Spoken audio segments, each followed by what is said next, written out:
Hi friends, welcome to Indian Recipes Tamil. நம்ம இன்னைக்கு ஹெல்தியான ட்ரை ஃப்ரூட்ஸ் லட்டு ரெசிபி பார்க்க போறோம். இதுல வெள்ளை சக்கரை, அதுக்கப்புறம் வெல்லம் இந்த மாதிரி எந்த சக்கரையுமே சேர்க்காம ரொம்ப ஹெல்தியான முறையில் இந்த ஸ்வீட் லட்டு செய்கிறோம். நிறைய பேர் டயட் கான்ஷியஸாக இருப்பீங்க, டயட்டில் இருப்பீங்க. அந்த மாதிரியான மக்கள் கூட இந்த லட்டுவை தாராளமாக டெய்லி ஒன்று சாப்பிடலாம். ரொம்ப ஹெல்தியாக இருக்கும். முக்கியமாக வரப்போகிற தீபாவளிக்கு கூட நீங்கள் இந்த லட்டு ரெசிபியை செய்து அசத்தலாம். ரொம்ப ரிச் டேஸ்ட்டோட ரொம்ப ஹெல்த்தியாகவும் இருக்கும். சின்ன குழந்தைங்கள்லேருந்து பெரியவங்க வரைக்கும் விரும்பி சாப்பிடுவாங்க. குழந்தைங்களுக்கெல்லாம் ஈவினிங் ஸ்நாக்கில் நீங்கள் இந்த ஒரு லட்டுவை கொடுத்தாலே போதும், எல்லா சத்துக்களுமே இதில் அடங்கியிருக்கும். இது செய்கிறதும் ரொம்ப ஈஸி, குறைவான இன்க்ரீடியன்ட் தான் தேவைப்படும். ஸோ வாங்க ஃப்ரெண்ட்ஸ், இந்த ஈஸியான டேஸ்டியான லட்டு ரெசிபி எப்படி செய்கிறதுன்னு பார்க்கலாம். இது பண்ணுறதுக்கு ஒரு கடாய் சூடுபடுத்திக்கோங்க. அதில் 3 டேபிள் ஸ்பூன் அளவுக்கு நெய் சேர்த்துக்கோங்க. நெய் நல்லா உருகினதும் இதில் அரை கப் அளவு பிஸ்தா சேர்த்துக்கோங்க. இது இந்த மாதிரி கட் பண்ணிவிட்டு சேர்த்துக்கோங்க. இது 100 கிராம் அளவு பிஸ்தா இருக்கும். அதுக்கப்புறமா அரை கப் அளவு கட் பண்ணின முந்திரி, அரை கப் அளவு கட் பண்ணின பாதாம் இதெல்லாம் சேர்த்துட்டு நல்லா வதக்கிக்கோங்க.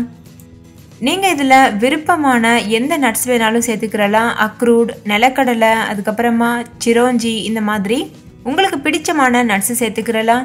இதை லோ ஃப்ளேமில் வச்சுட்டு இது போல் வதக்கிக்கோங்க. ரொம்ப நேரம் வதக்க தேவையில்லை, 2லேருந்து 3 நிமிஷம் மட்டும் வதக்கினா போதும்.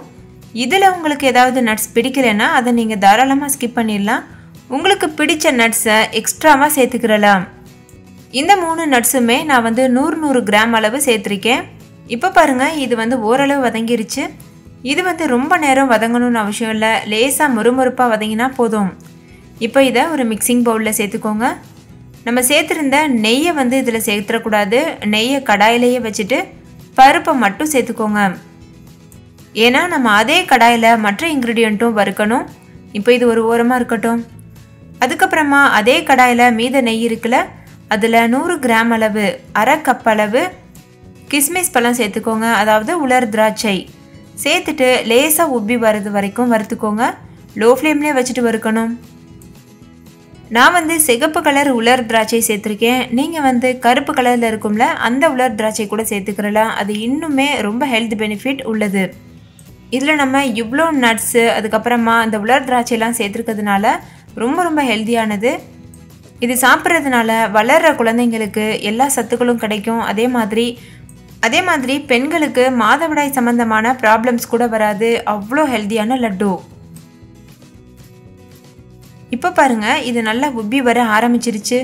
இந்த டைமில் நம்ம ஸ்டவ் ஆஃப் பண்ணிவிட்டு இந்த நெய்யை அப்படியே கடாயில் வச்சுட்டு இந்த உலர் திராட்சையை மட்டும் நம்ம ஏற்கனவே போட்டு வச்சுருக்கோம்ல நட்ஸ், அது கூட சேர்த்துடலாம். நான் சொன்னது போல் நெய் கடாயிலே இருக்கட்டும், ஏன்னா அதில் தான் நம்ம பேரிச்சம்பழங்களை வதக்க போகிறோம். அதுக்கப்புறமா இதை ஒரு ஓரமாக வச்சுட்டு பேரிச்சம்பழங்கள் எடுத்துக்கோங்க. கொட்டை இல்லாத சீட்லெஸ் பேரிச்சம்பழங்கள் எடுக்கணும். நான் 200 கிராம் அளவு பேரிச்சம்பழம் எடுத்திருக்கேன், அதாவது 1 கப் அளவு.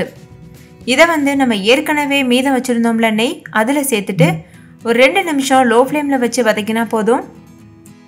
நீங்கள் எந்த வகை பேரிச்சம்பழம் வேணாலும் யூஸ் பண்ணலாம். அதே மாதிரி எந்த பிராண்ட் வேணாலும் யூஸ் பண்ணலாம். இந்த பேரிச்சம்பழங்களை நெய்யில் வதக்கும் போது ஒரு தனி மனம் கொடுக்கும். அதே மாதிரி இதை நான் மிக்சி ஜாரில் போட்டு அரைக்கும் போது ரொம்ப சாஃப்டாக ஈஸியாக அரைக்க முடியும். மிக்சி ஜாரும் கெட்டு போகாது. இதை வதக்கிட்டு ஸ்டவ் ஆஃப் பண்ணிவிட்டு இது நல்லா ஆற வச்சுருங்க. ஆறுனதுக்கப்புறமா ஒரு மிக்சி ஜாரில் சேர்த்துக்கோங்க. சேர்த்துட்டு இதை நல்லா நைஸாக அரைச்சிட்டு வந்துடலாம். கொஞ்சம் கொரகொரப்பாக இருந்தால் பிரச்சனை இல்லை. அங்கங்கே பேரிச்சம்பழங்கள் தென்பட்டால் கூட பார்க்குறதுக்கும் அழகாக இருக்கும், வாயில் கடிப்படும் போதும் நல்லா இருக்கும். இப்போ பாருங்கள், பேரிச்சம்பழங்களை மிக்சி ஜாரில் சேர்த்தாச்சு. இதை நம்ம அரைச்சிட்டு வந்துடலாம். இப்போ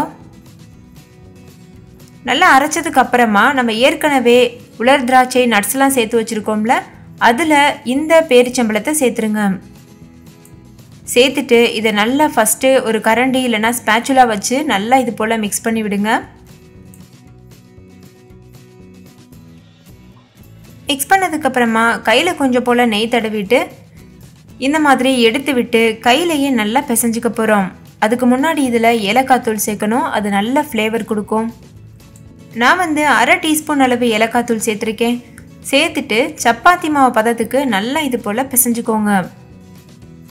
இது முழுமையாக ஆறி இருக்கிறதுனால நம்ம பிசையும் போது ரொம்ப ஈஸியாக இருக்கும்.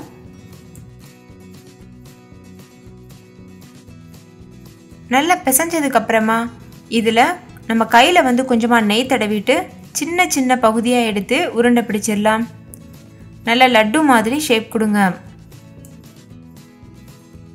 நல்லா கையில் வச்சு இந்த மாதிரி அழுத்தி பிடிங்க. அதுக்கப்புறமா உள்ளங்கையில் வச்சு உருட்டுங்க. நம்ம கையில் நெய் தடவி இருக்கிறதுனால கையில் கொஞ்சம் கூட ஒட்டாது, ஈஸியாக உருட்டுறதுக்கு வரும்.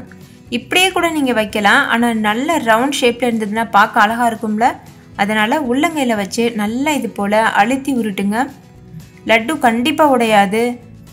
ஏன்னா நம்ம சேர்த்துருக்க பேரிச்சம்பழங்கள் நல்ல ஒரு பைண்டிங் ஏஜெண்ட்டாக செயல்படும். அதனால் லட்டுகள் உடையாது. தாராளமாக இந்த மாதிரி அழுத்தி உருட்டுங்க. வாவ், எவ்வளோ சூப்பரான லட்டு ரெடி ஆயிடுச்சு. இதே மாதிரி மீத இருக்க எல்லா மாவையும் உருட்டி ஒரு பிளேட்டில் அடிக்கிருங்க. அவ்வளோதான், நம்மளுடைய சுவையான ட்ரை ஃப்ரூட்ஸ் லட்டு சூப்பராக தயாராகிருச்சு. இதை வந்து நீங்கள் ஒரு ஏர்டைட்டான கண்டெய்னரில் போட்டு 15 நாள் வரைக்கும் கூட சாப்பிடலாம். ஃப்ரிட்ஜில் வச்சுருந்தீங்கன்னா 30 நாள் வரைக்கும் கூட கெட்டு போகாமல் இருக்கும். ஃப்ரெண்ட்ஸ், நீங்கள் கட்டாயம் இந்த ரெசிபியை ட்ரை பண்ணி பாருங்கள். இந்த தீபாவளிக்கு ஹெல்த்தியாக டயட் மெயின்டைன் பண்ணுறவங்களாம் இந்த லட்டுவை தாராளமாக செஞ்சு கவலையே இல்லாமல் சாப்பிடலாம். ஸோ ட்ரை பண்ணிவிட்டு உங்கள் எக்ஸ்பீரியன்ஸ் எப்படி இருந்ததுன்னு கமெண்ட்லையும் கூட ஷேர் பண்ண மறந்துடாதீங்க. இந்த வீடியோ பிடிச்சிருந்தா லைக் பண்ணுங்கள். உங்கள் ஃப்ரெண்ட்ஸ் கூட நிறைய ஷேர் பண்ணுங்கள். அவங்களும் பார்த்து பயன்பெறட்டும். இந்த லட்டுவை நீங்கள் வீட்டில் செஞ்சு பார்த்துட்டு அதோட ஃபோட்டோவை என்னோடய இன்ஸ்டாகிராம் பேஜில் ஷேர் பண்ண மறந்துடாதீங்க. அதோட லிங்க் இந்த வீடியோவுக்கு கீழே இருக்க டிஸ்கிரிப்ஷன் பாக்ஸில் இருக்குது. கண்டிப்பாக போய்ட்டு செக் பண்ணி பாருங்கள். ஓகே ஃப்ரெண்ட்ஸ், இன்னொரு சூப்பரான ரெசிபியோட நான் உங்களை சந்திக்கிறேன். அதுக்கு முன்னாடி நம்ம சேனல் இந்தியன் ரெசிபிஸ் தமிழை சப்ஸ்கிரைப் செய்யாத நண்பர்கள் சப்ஸ்கிரைப் செய்துக்கோங்க. கூடவே இருக்க பெல் சிம்பலையும் கிளிக் பண்ணிவிட்டு ஆல் என்ற ஆப்ஷனையும் கிளிக் பண்ணி சேவ் பண்ணிக்கோங்க. அப்போ தான் நான் தினம் அப்லோட் பண்ணுற புது வீடியோஸை நீங்கள் மிஸ் பண்ணாமல் பார்க்க முடியும். ஓகே ஃப்ரெண்ட்ஸ், தேங்க்யூ, பாய்.